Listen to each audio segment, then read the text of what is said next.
Coming up on our first episode of TechSNAP, Alan joins me and we talk about a major security issue with Dropbox, something that might actually be a design flaw. Dropbox users, you're not going to want to miss this. And then also, WordPress has a major security vulnerability that we're going to talk about. It's not even just so much a vulnerability as an exploit. And perhaps some secret keys to Facebook and to Twitter have been leaked. We'll have a full discussion about that. And then also, as a couple of longtime server guys, Alan and I have our minds blown by Facebook's open data center. And actually, it looks like a pretty respectable effort. We'll cover all of that and so much more in our first episode of TechSNAP.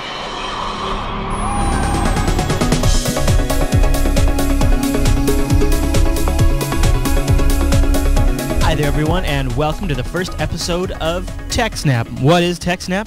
Well, it's a show with two hosts who have a combined 20-plus years of experience in the IT and technology field, and we're going to take a critical analysis of tech issues and tech news stories as they come up and really get into the conversational aspect of them and really talk about them. My name is Chris, and joining me from up in the Canada regions is Alan. Hey there, Alan. Hey, Chris. What's up? Now, Alan, why don't you tell the folks a little bit about your background. What do you do today in the technology field, just so we can kind of prep people? I figure, you know what, episode 1, we should kind of sort of lay out the groundwork. Yeah, we'll just get it out of the way in episode 1 so we can just steam forward in the future episodes. So tell us a little bit about your background and what you do. Yeah, all right. Right now I work as an IT consultant for my own business, NearSource IT. We have a number of products like Scale Engine, which is a content distribution network and hosts things like Jupiter Broadcasting and other sites that especially deal with extremely high volumes of traffic, but not necessarily all the time. So being able to scale up and down rather than just up. I like that. And you run the IRC chat room too for the network. I just want to mention that. Oh yes, that I just do in my spare time. Which I have so much of. Right. But yes, we host the IRC chat room, and we do Minecraft servers for Jupiter Broadcasting and the TeamSpeak for the Star Trek fleet and all the fun stuff. Yeah, that is cool. But also I work part-time at the Mohawk College Applied Research Center doing development stuff, mostly writing code. But that's just 2 days a week. And before that, from 2008 to 2010, I worked as a professor at the college teaching Unix security courses and a bit of Microsoft too because that's what's out I had to. Yeah. I've used basically every enterprise product Microsoft has ever made, and doesn't mean you had to like it. I don't always hate it, but I don't always like it. Yeah, exactly. Exactly. But sometimes you got to do what you got to do. So. No, that's pretty interesting. So should we call you Professor Alan when you're on the show? No, it's okay. Oh, okay. I'm going on. It's funny. If I look over, I probably have longer than 15 years of actual tech support experience. I'm one of those geeky kids who started in school. I was literally in the 5th grade. I was the IT person for my elementary school. They were pulling me out of class and all kinds of things. 6th grade, okay. And then, starting about 13 years ago, or maybe, I think I'm in my 13th year, I actually started getting paid for it.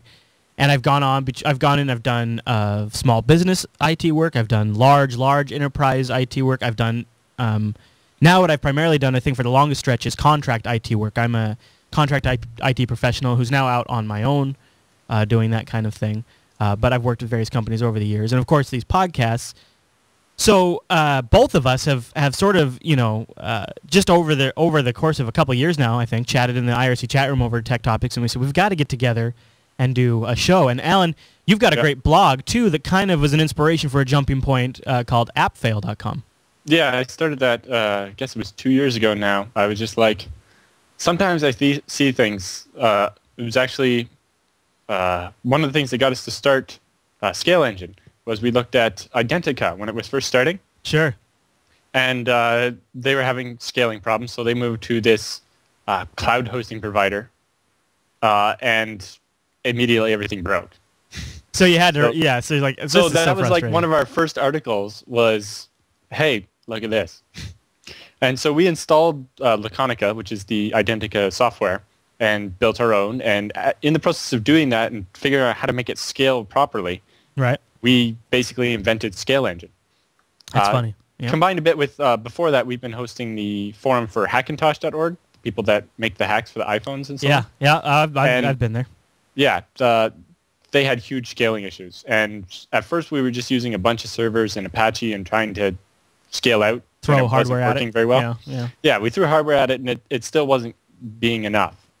But then once we started playing around with the Identica stuff and seeing how that would scale and actually really diving into it, we invented this platform we call Scale Engine. And now Hackintosh runs without loading the servers at all. Well, and before we go on to something cool we just did, I want to give the chat room a hard time. We stream this show live, and it's one of our first daytime shows. I made it funny because I was just sitting here going over 15 years doing this, whatever, blah blah blah, IT, blah blah, and I do these podcasts. I just kind of shrugged it off. Well, that's now doing these shows is what I'm absolutely dead serious about, and this is one of our first shows that we're doing during the daytime. It's live over at jblive.tv at 1 a.m. Pacific right now. We're kind of playing. We're thinking between the 1 and 3 o'clock time frame. So we've never really done a daytime live show, so we're kind of curious to see how it goes. Well, there's a chat room in here right now who's giving me a hard time for that. Oh, and I do these shows. I do these podcasts comment. But, of course, I'm excited to do these. And one of the things we did for the Jupiter Broadcasting site is the thing that I have learned over the years, Alan, is it's one thing to learn how to build a system and build an IT infrastructure that can scale and come up with technologies that are going to go as you need them on demand. It's a different thing to sort of be on the other end of it and be the end user with a website and try to make the right call when you should move to the next step and spend the next money and know when it's a safe time to really invest in your platform and give you another boost. And just recently, we were looking at the performance of the site, and we did some changes on the site that you implemented with your Scale Engine system that are just. Yep. I mean, it goes from the about a 10-second load time on the site to a second, and it just pops right up. I mean, less than a second. It's instant. It's great. Yeah, we looked at you did the Google PageRank. Yeah, the PageRank system. Page speed. Page speed. Yeah. Plugin. Yep. And your ranking went from 51 to 89. Yeah, I mean, it was a dramatic boost. The 51 was already after you moved to Scale Engine, right? And the reason you moved is your dedicated server was chugging, especially on the SQL side, right? The bigger as the network has grown, it was like we've just exceeded capacity, and that one was just dying. The old one we were on. It was getting to the point where the machine would hang. You're saying? Yeah. It would just totally lock up, and so we moved to Scale Engine. Of course, then we went from being down all the time to being functional, but really. That was just part of it, right? Because there's optimizations that had to be done. But the main thing was that I think there were 50 separate objects being loaded. So a little optimization, putting those things into our CDN so they load faster. And that was the biggest difference because I and realized that all of our images were coming from that single host. So when you threw those images off onto a CDN, so now essentially the browser can parallel load those. They pull down the main HTML for the site, and then from a different URL they pull down the images. It's sort of like if you're pulling content from multiple drives. It's like why I have multiple drives when I edit video. Yeah, exactly. Because the browser by default will only make 2 or 3 connections to each domain. So by spreading it out, we can get more performance.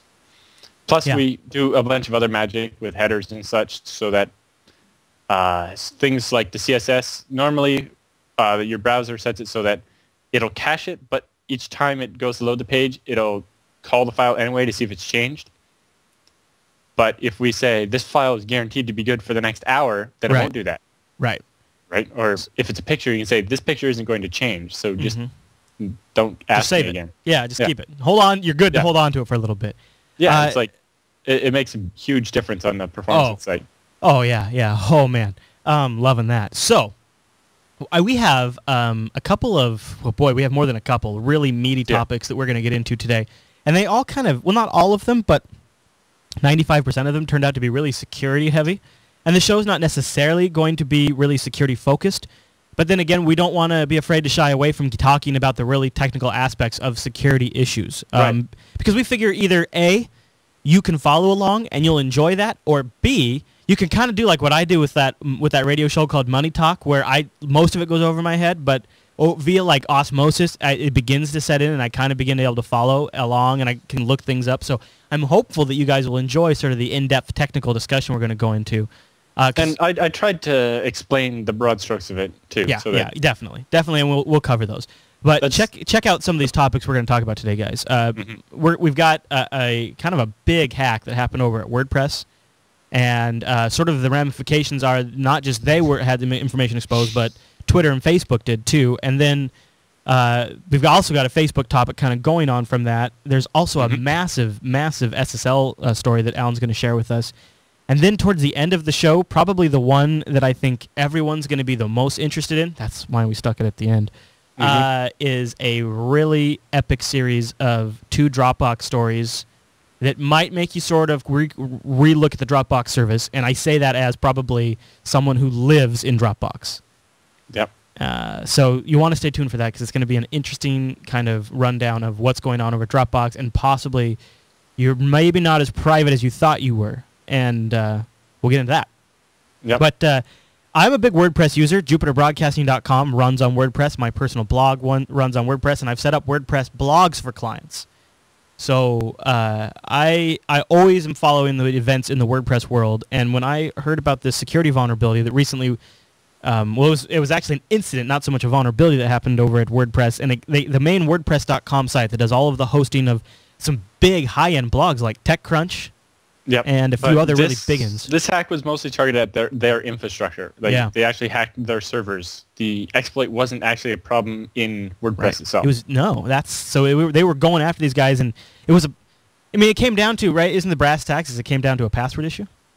I think so, yeah. Yeah. And the important thing we're trying to cover here is that they compromised one server and then used that in a technique called island hopping to jump to other servers that are maybe even more protected by, you can only access this from one of our servers. Right. But if they all share the same credentials and you hack the first one, then you might as well not even have passwords on the second one, right? Well, what do you do, though? I mean, really honestly, having the same credentials makes management by a bunch of different admins possible.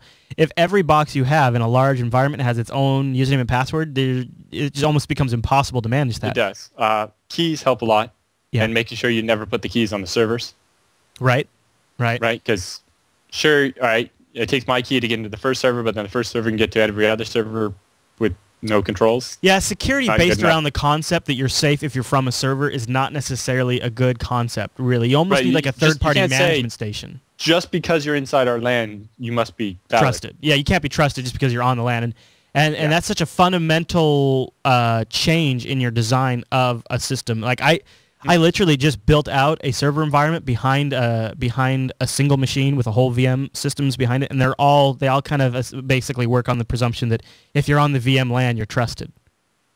Yep. Because it just opens the doors to so many things that you want to be able to do, but also it's the exact problem that WordPress got here. I mean, this is such a common thing. It's trade-off, so right? You're just like, we want it to be secure, but we can't make it impossible to use. You can't make it impossible to use, and especially during like an outage where getting things back up and going as fast as possible is critical. You've got clients like AOL and TechCrunch there's probably some sort of SLA agreement where you pay for downtime, and if you don't get that back up fast enough, you could be paying big bucks. Yeah, sure. Yep. And so they're motivated to get things working as fast as possible, so they're going to cut some of these security corners. Yeah, and the important thing is to realize that you're doing that, right? You're never going to make anything perfectly secure, but when you make a decision to compromise on it, you just have to remember that you did that and basically not assume that everything is secure. So they say they're diligently reviewing the logs and their records about the break-in to determine the exact extent of the information that was exposed. They're looking at re-securing the way they have things set up to try to prevent this kind of stuff from happening. They presume their source code has been exposed and copied and right. That's an important thing. That's where I give them credit. Like most places wouldn't say that until they were sure. Right. But basically, as soon as someone got on your server, you have to assume the servers have been rootkitted. You have to assume everything that was ever on there has been compromised. And it's usually safe to assume that they might have had some insider help, so they might have known where to go. When it's a directed attack like this, where they went as directly at your infrastructure, they didn't try to if the logs show that they didn't go sniffing around once they got in, they knew exactly where they were going. They were determined. They had a purpose to be there. So You're right. That's a great point. But what's interesting about that is not all of WordPress, they have closed source bits too. So it'd be interesting to see what be exposed. They said on top of their own closed source bits that give them kind of the edge, and that's why some of the big commercial guys use them instead of their own. Especially, there's an open source version of WordPress multi-user, but it doesn't have near the capability of the one they actually use to run their own service. Because otherwise, anybody could launch a clone of the WordPress host your blog with us service. Wasn't there also somebody said that some API keys and things like that for Facebook and Twitter were released as part of this? So on top of their own code, they also there was some partners code like ad code and other stuff that they have in there that they maybe had a non-disclosure agreement. They weren't allowed to give out the source code, and they just lost it in the compromise. But also they had all their API keys for Facebook and Twitter and so on. So that means that people could have used that to gain access to any data exposed to that. So if you installed the WordPress app or whatever in your Facebook, then maybe this hacker could use that Facebook key to read everything on everybody's Facebook that's connected to this app. And you know what else is scary is in this blog post, the WordPress folks. This is WordPress's blog post here. They say if you've used the same password on different sites, switch to something more secure. Right. So they're saying if you use the password used at WordPress somewhere else, you should go change it. Which leads me to believe that maybe the way they store the passwords in their database isn't the greatest. Yeah. So I'm pretty sure that it didn't store it in plain text because if they did, they're incompetent. Right. But it could be like the HB Gary hack and I think the Gawker one as well, where if they just stored like an MD5 hash of the password, you can rainbow table that and get most people's passwords really quickly. And this is becoming such a common thing online. You know, you have what's the big marketing firm that just got their database leaked for TiVo and when they starts with an E. Starts with an E. Yeah. And then also you've got Gawker.com who had their database, and mine was one of them, and people banged on my Gmail account like that night it got exposed. And I have a WordPress.com account, and it has so far, even though I know better, I have resisted using different passwords on different sites because of the management overhead of that. Yep. But it's becoming to the point where because so much of my existence is online, you know, I have all of my everything at Google. I have WordPress information everywhere. I got to start using different passwords on different sites. Do you do that now or? I have a couple of different levels of password depending on the site, but yeah, I got a little bit of that. Duplication of mine as well. Yeah, exactly. I have like a version of my password that I use for Jupiter broadcasting sites that I change up varying how strong it needs to be. All 4 of my banks have their own unique password. Yep. Banks have their own passwords, sure. But it's still my servers have one, and usually I don't use the one for the servers anyway. It has a key. I've played with one-time passwords before for my servers, and like Martin when I'm in the chat room from the college. Martin in the chat room suggests LastPass, which I like quite a bit. Right. I used to have OmniPass, which was one that worked with my APC fingerprint scanner. Yeah. So you put in your fingerprint and put in your password. But then I watched an episode of Mythbusters where they took my exact fingerprint scanner and fooled it with Jell-O. You're kidding. Actually, no.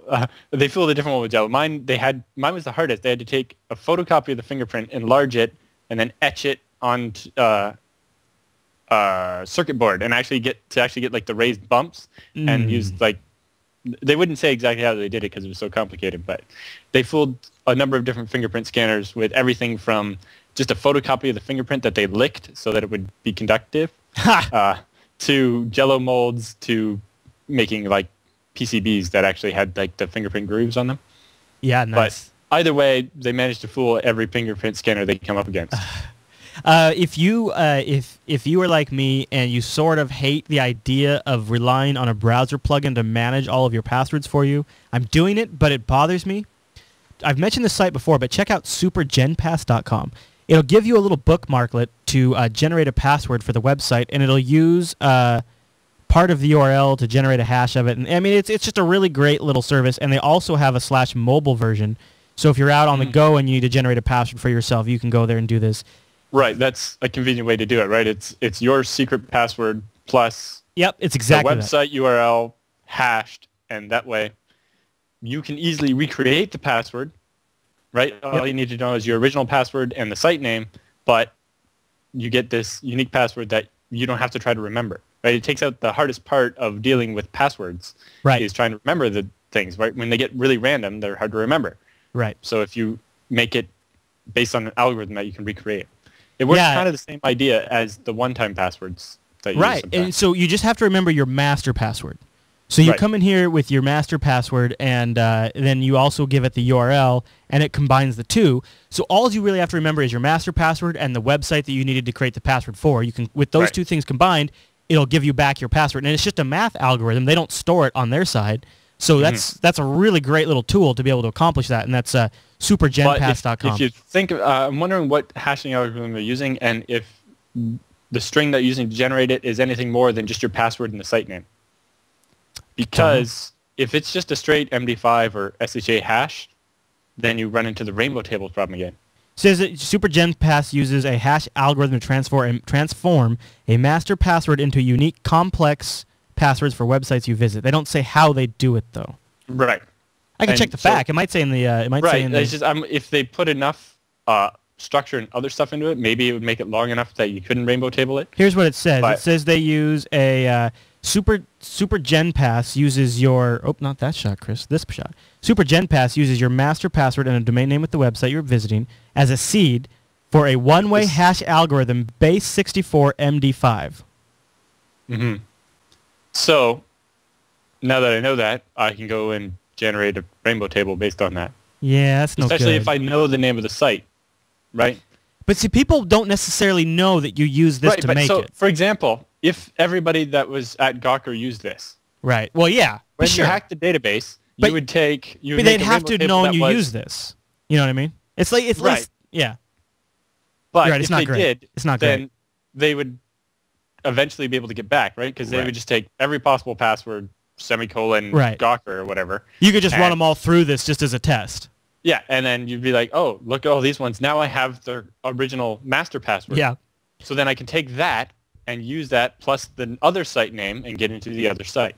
Like Gmail. It's not great, is it? It's not perfect, but it's better than having just the same password on all the sites. I think that's just it, isn't it? It's not a great solution, but if it's the best you can do to come up with unique passwords for each site, it's better than just coming up with just your standard password. So thanks, WordPress, for screwing that up for us all. Now I got to go change my passwords everywhere. Well, the thing is, if they had done the hashing properly, there would be a lot lower risk. Well, it's funny. If you have salted hashes, meaning that what happens is normally with a hash, you take the string, you hash it, and you get the result. With a salted hash, you take the original password, add in some randomness. For MD5, it uses 8 characters. If you do something really good like Blowfish, it uses 22 characters of randomness onto the end of your password. So, if your password's 8 letters, and then 8 letters of randomness, the MD5, now your password is actually 16 letters. Or with Blowfish, it would now be 20 or 30 characters in total. So then it takes that and hashes it. And then it takes that hash, and in front of it, it stores that bit of randomness. Right? So the randomness is, so like in an MD5 hash, it would be $1, 8 characters of randomness, $, the hash. So then when you go to log into your Linux box, you type in your username and password, it takes the password you just entered, the salt part of that hash, mixes them together, run the hash. If it comes out to the same thing, you entered the right password.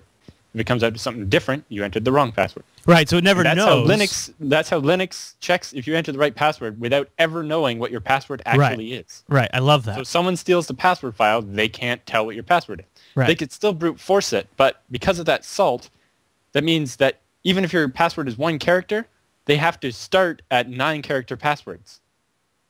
Now remember, ladies and gentlemen, Alan is not a doctor, but he does recommend you use salt on your passwords. It's not just to make your passwords taste better. Now, speaking of like the Facebook API and things like that, you and I probably have both spent a few years of our lives combined just building up and tearing down data centers and struggling with cooling and struggling with power requirements and struggling with AC units that leak water all over the floor of your non-raised floor data center, all kinds of things like that. So it was sort of a bombshell. I was at my data center yesterday. Really? Yeah. You know what? Funny enough, I was in a very small closet data center where it's like a 2-post rack with a bunch of servers stuffed in there, and just in a warehouse where they built off a box.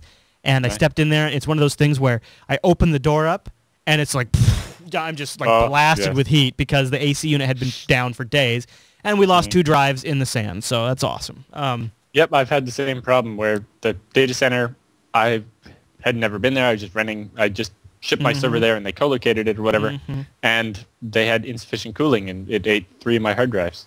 Well, what was adorable about it is there's Enviromux temperature alarms in this little data center closet because it's so small, it's prone to overheat. But one of the things that went down because one of the drives died was the SMTP server, so it was never able to email out the alert the room was overheating. So they just sat there. But so that's why it was kind of a big deal when Facebook came along and sort of dropped this open data center. The quote online was Facebook open sources the data center, which I thought was a little bit overkill. But the other thing that's interesting, really cool. It is really cool, and you gotta realize it's a slap in the face to Google because it's the exact opposite stance Google takes with their custom server designs. Google's been extremely private. They consider that to be part of their secret sauce. I remember when they told us a little bit about them, and I was so interested. I was like, I need more information. Well, do you remember when they some released of the things they're doing are so cool. Do you remember when they released that hard drive study where they had studied all these? That was extremely fascinating. Except for they wouldn't tell us manufacturer names. Yeah, I think some people started to put it together, but yeah. Yeah, the ones that were failing all the time were Maxtor.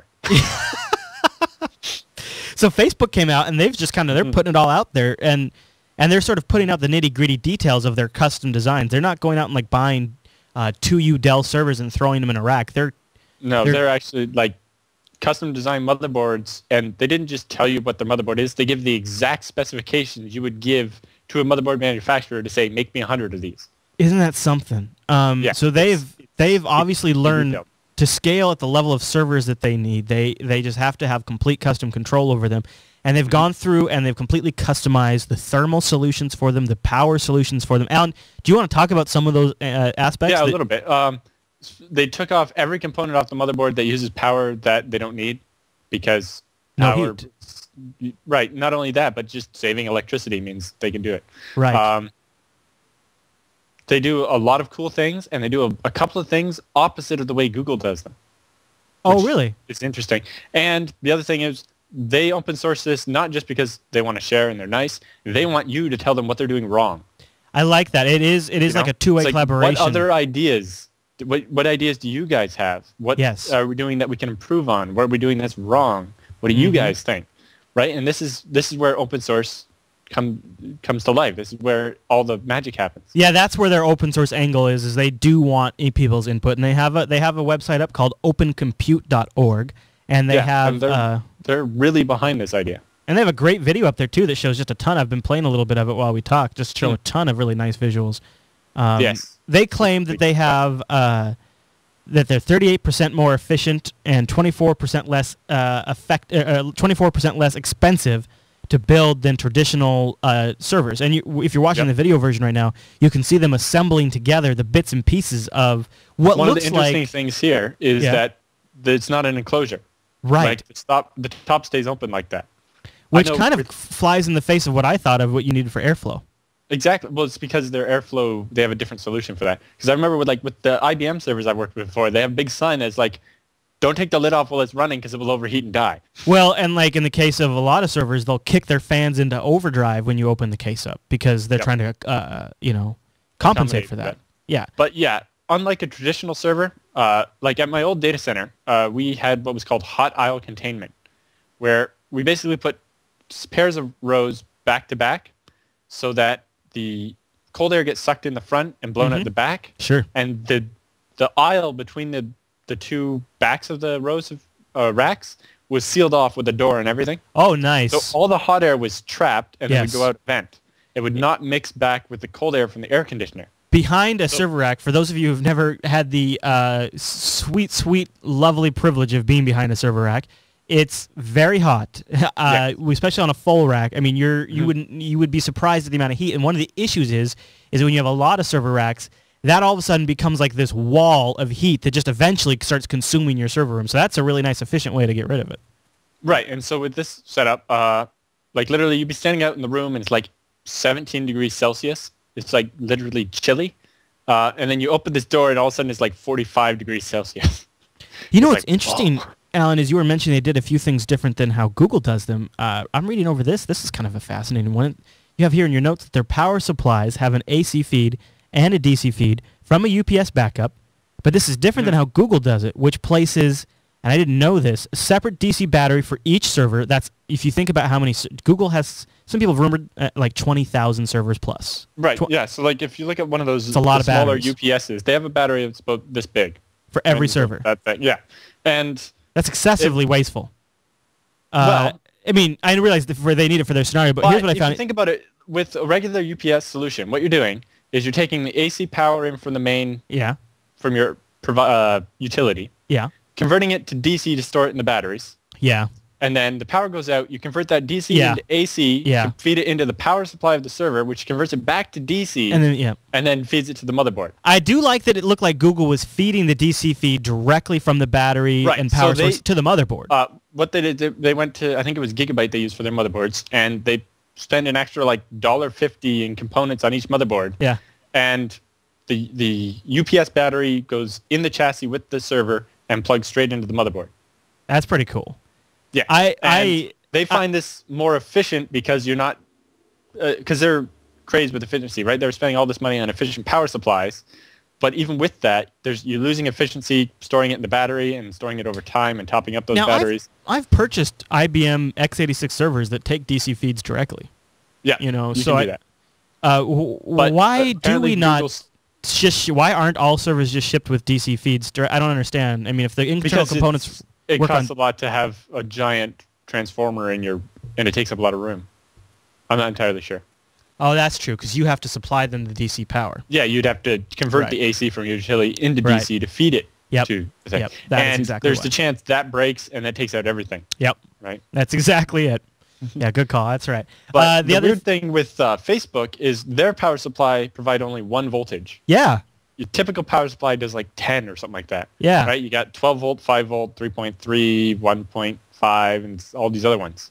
You can tell how much of an effort across the board there is to reduce power consumption. Well, because honestly, I don't think a regular power supply puts out 10.5. So it's not like they picked one of the existing ones and kept it. I don't know where they got this number from, but maybe it's the most efficient, or maybe it was just the one that worked for what they wanted to do. Huh. So they think they have up to... They put the one feed from the power supply into the motherboard, and then all the other components feed off the motherboard, including the hard drives. Yeah. That's the special one, because hard drives, they only use about 5 or 10 watts or whatever, but when they first spin up, they have a huge power requirement to get that spindle running at like 10,000 RPM or 15,000 RPM. Yeah. So the custom BIOS that Facebook had designed turns the drives on one at a time 5 seconds apart. That's really interesting. So that it doesn't burn out the motherboard, right? Because you would just have this giant surge of power and it would just fry the motherboard. I have an HP storage array that does that. It doesn't do it 5 seconds, but it goes 1, 2, 3, and you have to sit there and wait as each one comes up. An APC PDU. It's our let's just do remote reboot on all our servers and stuff. So it gets like 8 outlets, and we can say, stagger each port, and so this server's less important, so don't turn it on like 2 minutes later, to prevent that giant inrush current putting us over the limit on each circuit. Yeah. Yeah, and does where you have your stuff housed, do they charge you if you go over? Do they have like power usage? Well, we have a dedicated 20 amp circuit, and we can't go over that. Technically, for fire rating reasons, you're not supposed to go over 16, except for that inrush current when you're first turning it on. Mm-hmm. And so if we want a second one, we have to buy a complete separate circuit and have an electrician come and install it, and and then pay a monthly fee because it's there. Yeah. It's like $400 a month for an extra 20 amps. Yeah, I like that they had a custom BIOS that would spin the drives up 5 seconds. I almost wish that was an option in consumer BIOSes, really, to be completely fair. The only issue is that makes it take longer to reboot. Yeah, exactly. But this is a server. It's not supposed to reboot. One other thing, we touched on it real quick, but they must have some sort of cooling solution in place if they have these things topless. Right. They show a little bit in the video, but basically what they have is like a rack, and at the top they have these giant fans, like air vacuum things Oh yeah. that basically circulate the air for the whole rack. So instead of a bunch of like 80 millimeter fans in each server, they have one. All the servers are open, and they just have these huge fans that just push the air through the whole rack. Interesting. I was looking to see if I could find a clip of it here on their video, but I don't see it. But Yeah, we'll put the link in the show notes. So if you go over to jupiterbroadcasting.com, you'll find the. But yeah, they have all the specifications in there for the design, and I'm impressed with this website. Cool. To be honest with you, they expand on different areas and details. Like you can go. It's so weird for them not to keep all this secret. I know. It's great though. Because it's awesome. It's also interesting that they use both AMD and Intel motherboards, and I mean, but they've really done an impressive job of outlining. And see, there's the weird power supply, and you can see it's got these weird connectors. Yeah, like little mini Molex connectors. Yeah. Mm-hmm. And I think that's their AC and DC feeds, I think, on that one. Interesting. Yeah. Yeah, they call it. They say those are. Yep, that's exactly what they list here in the description. Is the AC and DC feeds. I guess. Yeah, that's the. So I don't know what the connector that goes to the motherboard looks like. Yeah. It's custom as well. Well, so here is the picture of like the Intel motherboard, and it has in the far top right corner sort of an ATX looking type plug. Looking. So yeah. It's probably that, only not an ATX plug. It's probably something like that. Or even if it is an ATX plug, most of the weird voltages or the normal voltages are not hooked up. Yeah. Yeah. So pretty interesting dump of information from Facebook. And if you're into that kind of thing, or if you're thinking about... Now, my question is, where's the custom version of that runs those new 8-way 10-core Intel? Seriously. Man, that'd be sweet. All right. Now, before we get into the Dropbox story, there has been... you have been wrapping your brain around this Komodo SSL topic that we have on our list. Yes. And honestly, Alan, this is probably the topic on our list that I know the least about, so I want you to fill me in on this. What is going on with this? Right. So, Komodo... CA Limited is a certificate authority. They issue SSL certificates, like Verizon, and they sell certificates fairly cheaply. They have a number of different brands they sell them under, but one of them is what's called a domain control verified certificate. Ooh, that sounds really fancy. So actually, it's the least fancy. What it sounds really fancy, though. Right, but what it means is they just check to see if you actually control the domain. So if you can click the verification link they send to hostmaster@domain.com, then they'll give you an SSL certificate for that. Gotcha. Right. Back in like ye oldie days, you had to pay VeriSign $2,000 and wait like a month while they did checked out all your government paperwork. Yeah. You had to send them a urine sample and a blood sample, and then you had to send them your firstborn, which they kept and then for you a year. had to have get stuff signed by your bank to prove you had an account. And it was serious. Really. And basically that is now what's become the extended verification SSL certificates. Those are the ones that have turned the URL bar green. Right. They provide a bit more than the old way. They have things like the full business address of the company is included in the certificate, which didn't happen with old SSL certificates.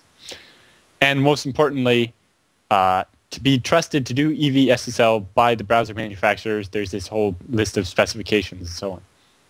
Whereas when SSL first came into existence, it was more ad hoc and people kind of just... There weren't any set rules. Yeah. So, it was sort of a new industry that they just knew they needed to be able to certify that people were in the who beginning, they say they were. There was only VeriSign, and people got tired of paying $2,000 and waiting forever. Yeah. Yeah. But the important thing is that SSL is important for things online because it provides the three key parts of information security, right? It makes sure that your information is confidential, right? When you're doing a connection over SSL, somebody sniffing the traffic can't see what's there. It's encrypted. Sure. Yeah. Secondly, it provides authentication. The point of the certificate, right? You say, all right, I control JupiterBroadcasting.com, and you go get a certificate for that. Yeah. So now that third party, the certificate authority, is saying, this is the real JupiterBroadcasting.com. Right. And so only you have the private keys. So when I connect to the site, you send the certificate, and I check, and yes, this is the real JupiterBroadcasting.com. Sure. Not somebody spoofing it. Mm-hmm. Right? So if you're going to go log into your bank, sure, it's good that the connection is encrypted, but you also want to make sure it's actually your bank you're talking to. It could just be encrypted to a bad guy's site, so you want to make sure it's really them. Yeah. And then the third thing it provides is integrity. It makes sure that somebody who was, say, sniffing in the middle can't modify the information. Right. There have been some viruses that run on your computer that target specific banks that when you go to the bank's website, it interjects a page that makes it look like your bank balance is what you thought it was, but in reality, they've drained your account. Wow. Yeah. So this makes sure that things happening over SSL can't be modified in transit. Right. So, yeah, okay. Mm-hmm. So the SSL guarantees that it's encrypted and no one else can read it, that the person on the other end is who they say they are, and that nothing has happened in the middle between transit. Yeah, nobody's modified it in transit. Right. Also, somebody just accidentally pasted their password into IRC, and that's funny. I'm resisting the urge to switch to the IRC shot right now. I'm resisting. Fail. So, importantly, SSL makes sure that you're talking to the real site. The problem is, what happens is somebody registers like PayPal spelled wrong, and they can get a certificate for that because they do actually control the domain for PayPal spelled wrong. So when you see the little lock, that's important, but you also have to make sure the URL is right, because somebody can have, you're an idiot, I'm stealing your password.com and have it show a lock. I had an end user, and I'm not kidding you, who typoed a payroll website. You know, some of you might be familiar with companies like Paychecks and those kinds of services that companies like that provide. Well, a company like that, she was going in to do their booking and typoed, fat-fingered their URL and got an HTTPS site. But it was a bad site, and she literally got that within seconds, got that fake antivirus 2009 pop-up. Would you like to scan your computer? You have viruses detected. I mean, just boom, like that. Of course, she's in IE because the vendor requires she use IE. I hate that.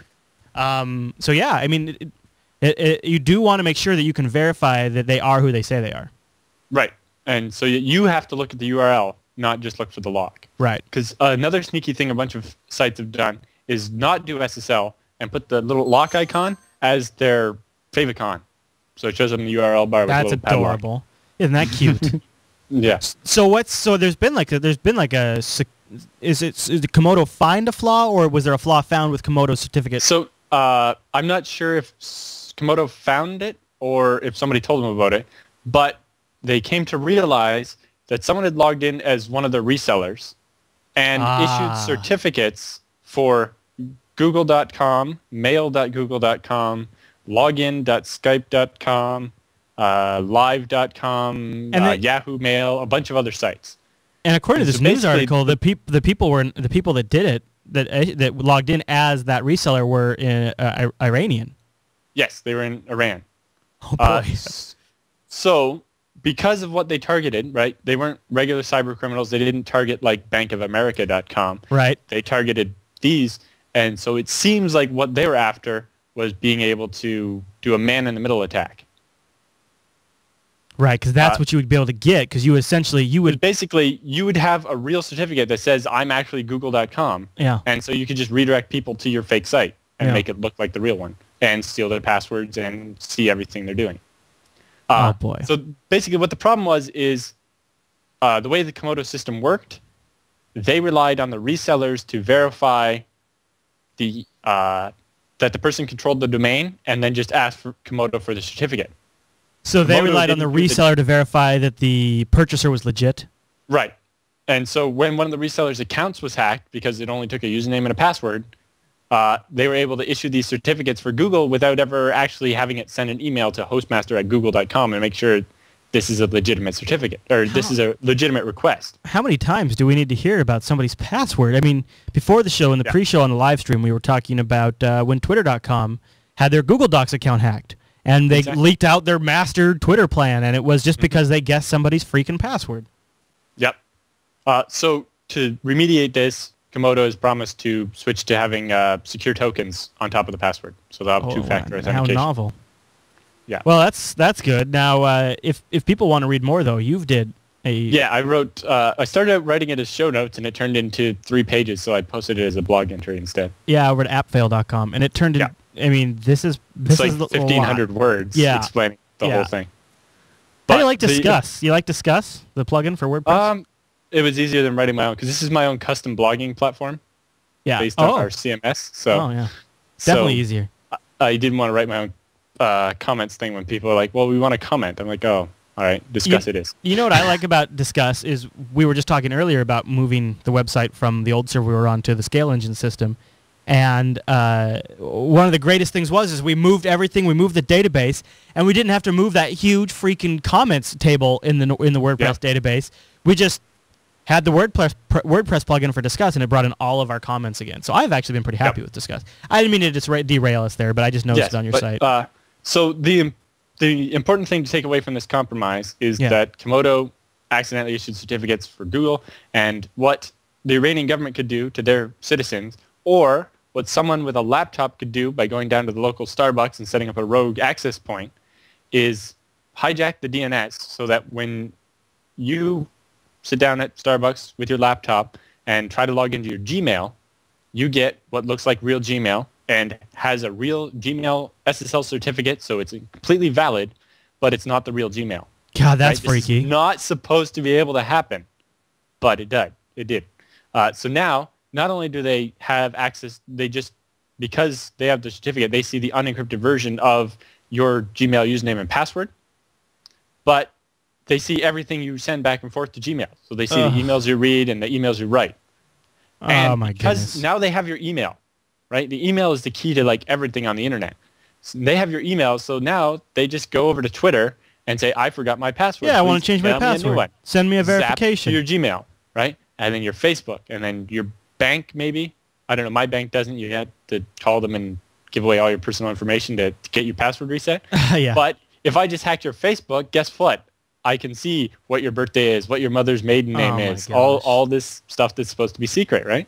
Why would the Iranians too? You got to wonder why would the Iranians? Well, they want to censor their own citizens, right? Well, and if you can pretend like you're the man in the middle, then you have a great thing to build into your decryption system that you just have a little box installed with the ISPs. They get your username and password of the people going back to Gmail, and they see every email they read or write. Mm-hmm.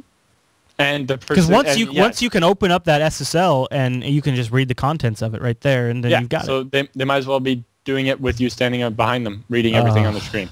So that's unfortunate. It's especially scary with countries like Iran, where if you say something negative against the government, they might actually throw you in jail and or kill you. Is it hyperbole to say that bad password management might help aid in the oppression of a nation's people? Is that hyperbole? Is that overstating it?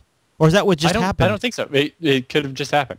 That's awful. The other thing, they got a certificate for Mozilla.org as well. So they could set one up so that your next Firefox update installs a Trojan version of Firefox, even though it has a certificate and is signed and looks like it's legit from Mozilla. It's not. It's legit from the Iranian Information Ministry or whatever they call it. So this story broke. Actually, what's kind of interesting about this is it broke like back on March 24th or 25th. I mean, it's not like a brand new story, but I honestly have not really heard a lot of people talking about this. This seems like it could have really far-reaching, really scary. Yeah, I mean, massive repercussions. Yeah. What can we do? Well, the main problem was because Komodo has so many resellers and there are so many sites that use it, they can't just turn all of Komodo off. Right? No. And so what Mozilla has asked for and what Komodo has promised to start doing is have a certificate authority for each of the resellers so that it would be possible in the future turn off a if this reseller. happened again, they can do just one whole reseller instead of everybody that has a Komodo certificate. So that's something they might be able to do in the future that they will probably implement someday. Yeah. But also, this problem extends to more than just Komodo. Another thing that's happened is not just Komodo, but a bunch of certificate authorities have issued certificates for unqualified domain names. Things like localhost or just the word exchange. And when you say some, you mean like the EFF released a statement that said 37,000 were found. Yeah. For unqualified names. Yeah. That's a lot. That's a lot. Well, the other thing that you could see from the EFF's SSL Observatory was they just scanned every possible IP address on port 443 and saw what certificate came back. They found 4.3 million legitimate certificates, not Okay. counting the self-signed certificates and so on. Okay. So that's a lot of certificates. Yeah. And they did a survey of where those certificates come from. It's 1,600 different certificate authorities owned by 600 different organizations and companies, including the U.S. Homeland Security has their own certificate authority. So technically, if they wanted to eavesdrop on somebody, they could issue a fake Google certificate to themselves. Oh, I didn't think of that. Just saying, that can happen. The Chinese government has their own SSL certificate authority. Now, whether those are trusted by your browser is another thing, but that can happen. That's awful. So SSL, we hardly knew ye, and now we no longer trust ye. Basically. And so there's all these issues, and it's like, well, what can we do about it? Yeah. Because even these extended validation certificates, they make sure that people go through more of these steps, but if the certificate authority gets compromised, then it doesn't matter anymore. Right. But basically, what it comes down to is once these browser companies decide to trust a certificate authority, Yeah. there's not really a way to undo that. We have to trust them forever now. Because Seems like a pretty big we can't fundamental really turn flaw. it off, right? Because, for example, Komodo, they probably have at least 500,000 sites, legitimate sites, using their SSL certificates. And Firefox can't just go and make all those sites not work anymore, right? Well, Like, they could if they wanted to, but that's a big problem. Right? so you almost need something. You almost need a system where, on demand, they could the trust that the browser has could be revoked. But it's called trust agility, the ability to change your mind about trusting someone. how does that work? And how do you implement that? And how do you get it to be something how do you make a system that can't be abused by a government power or a particular organization with control over the it? important thing is to try to come up with some system where once a certificate authority is trusted, they still want to keep working towards being trusted. Like, they have to upkeep their trust. Validate, in a sense. Right. Because right now, once you're trusted, you can do whatever you want, right? Basically, certificate authorities have become too big to fail. That's scary. Right? And so because of that, they put their business interests ahead of the interests of the SSL ecosystem.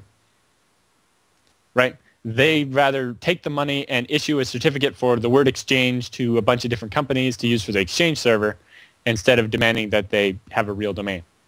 Of course, but isn't that what was bound to happen? Basically. I mean, how did we not see that coming?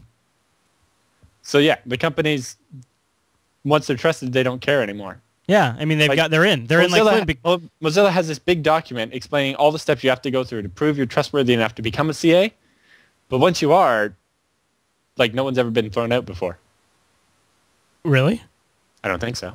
I don't actually know. I just made that up. But That'd be an awesome statistic if it's true, though. right. Do you want to touch on any more on this, or do you? It kind of feels like it's a good segue into this Dropbox story. If you're good with moving, yeah, I think we should move on because we now, can stay on one forever because I know it's long. very scary, but it kind of fits in with the theme of man in the middle, people being able to read data that you thought was secure, and Dropbox. You're killing me here, and I'm holding out the faith, but some people are now considering Dropbox and authentication and encryption system just quite simply insecure by design. Yeah. And of course, Dropbox is an exceedingly useful little tool that syncs between your machines and the cloud, and it has a lot of neat little features where sometimes you can just magically have a file immediately sync up to the cloud, and you're like, wow, how does this Dropbox work so dang fast? Well, those of us in IT have always thought, and I just, you know what, Alan, I just never put two and two together. But I've used a really great Linux backup program called Backup PC that does some really sophisticated hard links to just reduce file duplication, so you can save a lot of space by not backing up the same Word doc on your network 5 times. You know what I mean? Exactly. Yep. That's essentially what Dropbox is doing here. But that makes sense. Yeah, but it makes sense. Dropbox is also claiming they're encrypting your data. Yeah, you have to know what the data is in order to know if you can just make a linked copy of it instead of an actual copy of it. And that immediately raises. And so that means they have to do that before they encrypt it. Right. Which means they have to know either they have to analyze it at your computer and send some sort of hash up to the Dropbox server, or they upload to the Dropbox server and they do some sort of analysis there, but in order to do that, they'd have to decrypt it. Mm-hmm. So either way, they have to analyze and review your data and then have this judgment call made on it. So the idea that they never look at your data isn't true at all. In fact, they're actually specifically analyzing it. They're analyzing it specifically to see what it is. There's a couple other things that this brought to light to the point where they actually went and changed their privacy policy to spell this out. Right. But well, the other thing unlike what a lot of people thought, Dropbox doesn't encrypt each different person's files separately. They have one key they encrypt everything with, so that they can get away with the deduplication stuff. And the other thing is their policy specifically says they will decrypt and render your files to law enforcement if they have a subpoena. That's the fun little bit that I believe they just added recently. They just added this to their terms of service, saying that yes, they will do this. So the scary thing here is everybody's using Dropbox, right? And it's deduplicating all over the place, and everybody has this copy of a downloaded song or something. Sure. Some record company gets a hold of it, gives Dropbox a subpoena saying, give me every user that has a copy of this file. We're going to sue all of them. That's all it would take. And because you have to assume their system is aware of files and has a hash of the file, they could just search for that across. Yeah, so they only store it once, they find it once, and they find every account that has a copy of it. To be honest with you, one of the specific reasons I began using Dropbox, I've never put any copyrighted material in my Dropbox that I know of, but I've considered it because I thought it was completely secure. Because I read through their facts and I read through their terms of service. They make it sound like they encrypt each file before it leaves your computer, but they don't. No. So they're not encrypting at the client side. They're actually it's not even being. You sure, really? Well, they transmit it between your computer and their servers over SSL. Okay, yeah, so it's encrypted over the internet, but it's not. That's transport encryption, not storage encryption. Right. And basically, they have the ability to decrypt your files whenever they feel like it. So on top of the law enforcement angle, if there was just somebody at Dropbox who was evil, which has happened, right? You know, the 75% of all hacking involves somebody inside the company. Sure. If, somebody decided that, Jupiter Broadcasting was on the verge of some big deal to make millions of dollars, I wish. Steal your documents. They could, yeah. Steal your documents. There's a great blog post you have here in the show notes that I'm just looking over too that has other information about infrastructure issues like the database files and things like that. Yeah, we'll come back to that in just a second. Oh, okay. There have been other backup services similar to Dropbox that have basically the same problem. Sure. There's one called Zumo Drive, and they posted this big blog post expressing about how great all their security stuff was, and a real security expert, Colin Percival, who's the security officer for FreeBSD, basically went through what they said and chopped it up pretty fine. So how do kind of amateurish? Do you know? Because a part of that is when somebody comes out and says we think we're the experts, we think we've nailed this thing, and then somebody comes after them, which happens all the time, and somebody tears them down and finds out these problems. I mean, to me personally, that's just going to happen, and you just have to fix and go on. Yeah. But it's when you predicate your service based on this concept. Yes. That the big one that bothered Colin in this article was they kept mentioning military-grade encryption. Yeah. There's no such thing. There's nothing actually called military-grade encryption. I suppose there's just good encryption, right? Well, and bad encryption. The NSA and NIST have said that AES encryption at 128-bit or higher is good enough to protect confidential or restricted or secret information, as well as like no foreigners and all the other kinds of classifications that they have. But the NSA says if you're going to encrypt top secret, it has to be at least AES 256-bit. Okay. But they don't say that it just has to be AES. It has to be an entire approved FIPS 197 certified encryption system. So it's not about just the algorithm. It's all the parts of the system put together have to be proven strong. So just because you use AES 256 encryption doesn't make it secure, right? It's not military grade. You could use it wrongly, right? People do this all the time. You can make some mistake where sure you use 256-bit encryption, but you did it all with the same key, or you did it in the wrong mode, because AES has a bunch of different modes. So just because you use AES 256 doesn't mean it's military grade encryption. And there's no such thing. It's just a buzzword for marketing. So how do they tie my encrypted data that they can decrypt? How do they tie that back to me though? I mean, I guess you have you know what account it's stored under. Basically, for the deduplication, the first time they see a file, they store it. When you go to upload another copy of that file, it says, hey, we already have that, and it writes down in their little list, all right, this bit is owned by these 2 users. And if that list ever gets to 0, maybe they erase it to save space. But basically, they have a list of each file to which people have a copy of it in their directory. That's a massive index. Can you imagine? Yeah. Do they now? Did you want to touch on the local database files a bit too? Yeah, we'll get to that in just a second. I don't because how does that relate back to? Does that relate back to identifying to who I am? Because that's the piece I'm not connecting here. Oh, okay. It doesn't. This is a complete separate critical design flaw with the way Dropbox works. Oh, okay. So this is separate issues. All right. Okay. Yeah, it's an entirely separate and just as bad issue. Oh my god. Maybe worse, actually. Oh, Dropbox, you're killing me here. So the Dropbox software runs on your system, and it uses a identifying string called a hardware ID or a host ID for your system to know which computer it's syncing from. Sure. Yes, and that's just as far as I can tell, that's just a randomly generated string. Okay. It doesn't have any meaning. It's not specifically tied to your hardware or anything like that.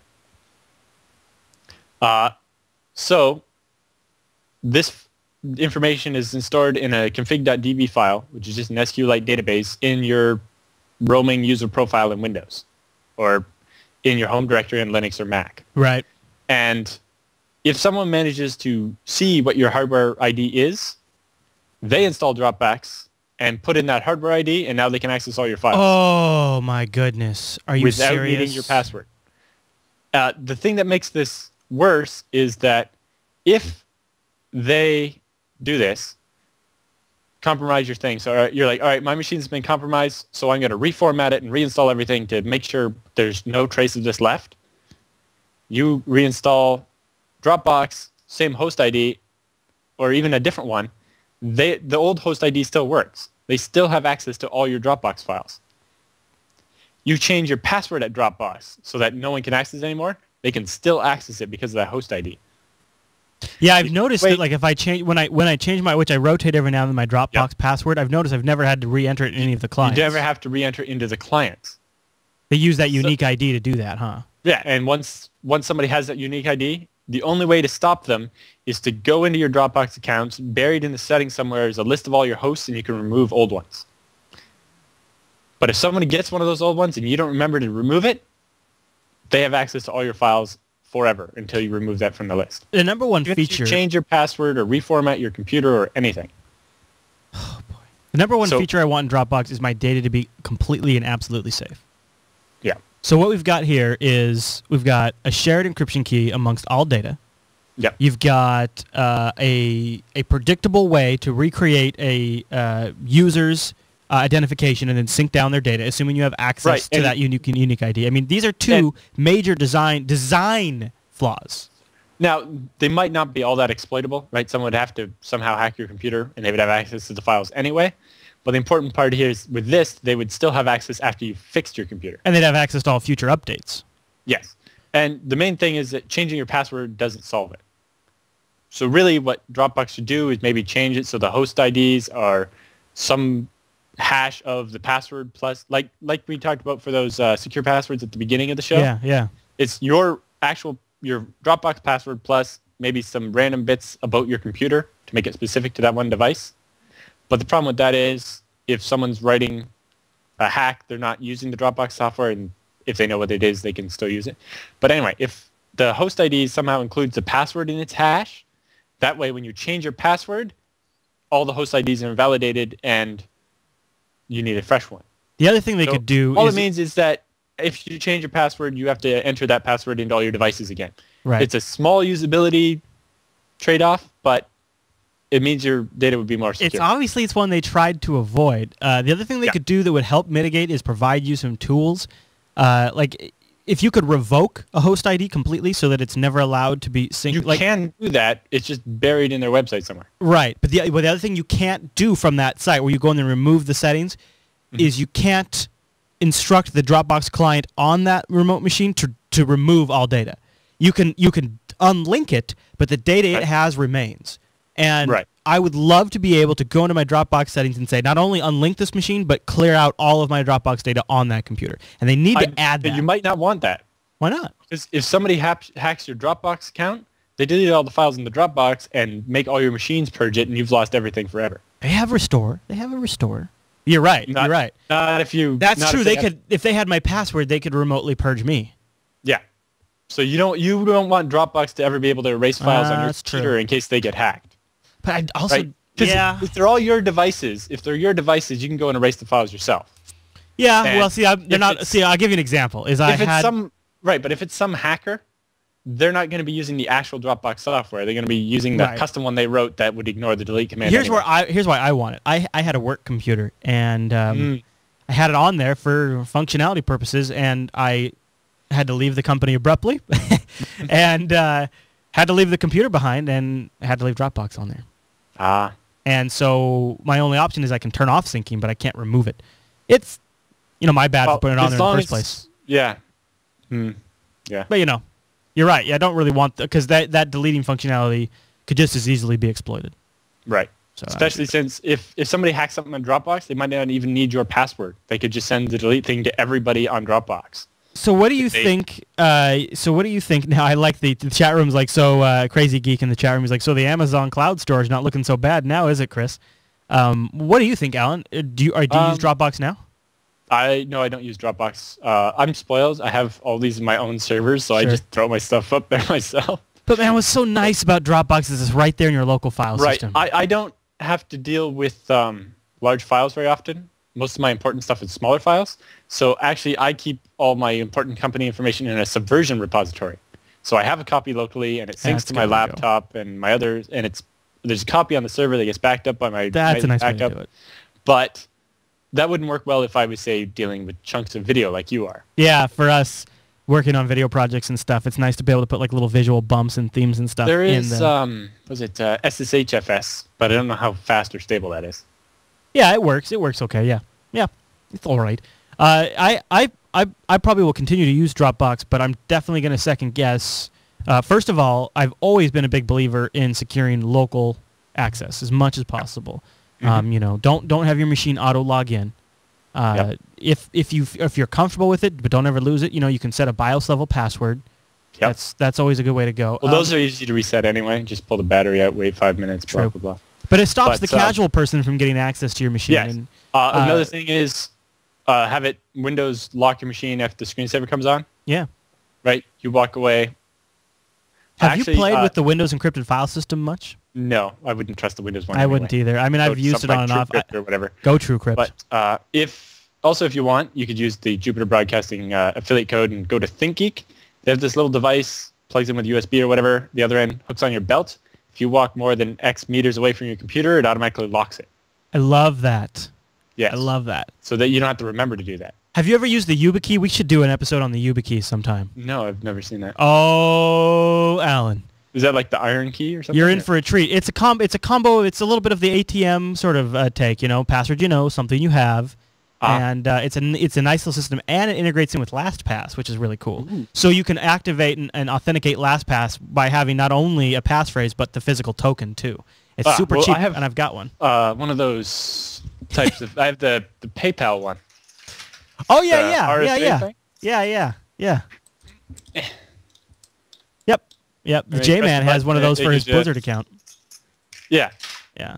But This I have one, one for PayPal because the YubiKey supports a lot of different features. It also acts as a USB storage volume that can auto type in passwords. Maybe we'll do an episode on it. It's cooler than I'm making it sound because I haven't used it very much. But so I think I'm going to continue to use Dropbox. I'm going to focus on physical security as always. Don't put all your top secret information in there. Yeah, and I'm just Works great for videos and stuff, but don't put your taxes in there. You know, and I use Google Docs too. And Google Docs I'm not really any safer with Google Docs. Yeah, my Google Docs probably does have some confidential business information. I have a lot of like plans and like Twitter basically. Because I'm working with a business partner, all of our secret plans are in there. Have you thought about using the Google two-factor? No, did they have that out yet? It's out. It requires, I think, a smartphone, either Android or iPhone. I have a Windows smartphone, so I'm out of luck. So you have it's not. I don't know if you can call it a smartphone anymore. I think that's more of you have a Windows challenged phone. Yes. But the two-factor authentication, I'll see if I can find a little thing on it because I'm tempted to do it because it works in conjunction with a Android app or an iPhone app where it's something you have, something you know, and you enter in your password, and then you have to run the corresponding app on your phone, which is in sync with the Google two-factor authentication system, and then will give you enter a code that you then can get access to your account. But of course, if you're ever without your smartphone, and for some reason the Google login session expired, you would not be able to log in. Yeah, that's why my PayPal thing is attached to my keys, so that I'm never away from my house without it. And there's probably a good chance you don't go places without your smartphone, but you never know. But what if your battery dies? Yeah. Or your phone just... Totally. And in my I have case, a Windows phone. Sometimes it just doesn't work. Yeah, my Evo sometimes does that too. But I'm showing it on the video version here. You get sent a confirmation code. And so you would only enter this at the times when you would normally log into a Google account. It's not every time you visit Gmail, but that when the login session expires, you would enter that in. And so without your password and your username and that code, you can't get access to the Google account. Right. Maybe Dropbox could do something like that, a little app, just like everything is. And actually, you know what, Alan? This whole show is a game of semantics. We live on semantics, and we hope you do too out there. We'd love to hear your feedback. We try to make it clear for you and kill off some of the marketing. I actually learned quite a bit in this episode, Alan. That was fun for me. That's the idea. Why don't we have a couple of business items to take care of? We just launched a new Facebook page because this show is brand new, brand new, and we're still putting it all together. It's funny, you guys. If you look back at all of our shows, they changed so much from episode 1 to later on in their life. We launched just as an example, our show Stoked. Episode 1 was audio only. We thought Stoked would be an audio only show, and now Stoked is one of our largest video shows. So you never really know where a show's going to go, but you can help us sort of build it. We've set up a Facebook page over at facebook.com/TechSNAP, and then as the show grows, I'm sure you'll see all of the other traditional means to get the show. RSS feeds, the Jupiter Colony forum, a link on the front page, and all that stuff. This is all early stuff. It's kind of what we're doing in the month of April is we're trying out early shows. We want to get your feedback. So let us know what you think. And if you'd like to get involved in the conversation, check out facebook.com/TechSNAP. And of course, we always invite you to join our live IRC chat room. We are going to shoot this show live at jblive.tv on Thursdays at 1 p.m. Pacific. And that might be changing. We're dialing it in, but that's kind of our early range right now. Yep. Alan, what do you think for an email address? Do you want to do techsnap@jupiterbroadcasting.com? Makes sense. All right, there we go. So that's where you can send us feedback. It's techsnap@jupiterbroadcasting.com. Or, of course, we'd love to hear what you want to say via Twitter. I'm twitter.com/ChrisLAS, and Alan, what's yours? Twitter.com/AlanJude. Look at that. It's right there in that lower third. That's super convenient. How nice is that? Who thought of that? Okay, everyone. Well, thanks for joining us for our first episode of TechSNAP, and we'll see you right back here next week.